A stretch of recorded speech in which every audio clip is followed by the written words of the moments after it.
দাদা কি তৈরি হচ্ছে? আলুর দম। আচ্ছা, এরকম লালচে কালার কেন গো? লালচে কালার এই তো, মানে এগুলো সব এই যে সানরাইজের লঙ্কা, ব্র্যান্ডেড কোম্পানি? ব্র্যান্ডেড কোম্পানি ছাড়া আমার ইউজ হয় না। আরে, এটা হলদি সানরাইজের, আচ্ছা ওই জন্যই কি এরকম লাল? একদম ওদের মানে পারফেক্ট জিনিস হয় তো, ওর জন্য এটা আরে। কাঁচাসে ভস্কা মাল নয়।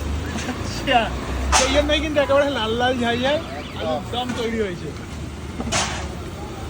বলুন। আচ্ছা, আর পরোটাটা কিরকম গো? হালকা পাতলা? একদম পাতলা রুমালের মতো পরোটা। বলো। তো মুখ পচে যাবে নাকি? 20 টাকা মিনিমাম খেতে হয়, 20 টাকা।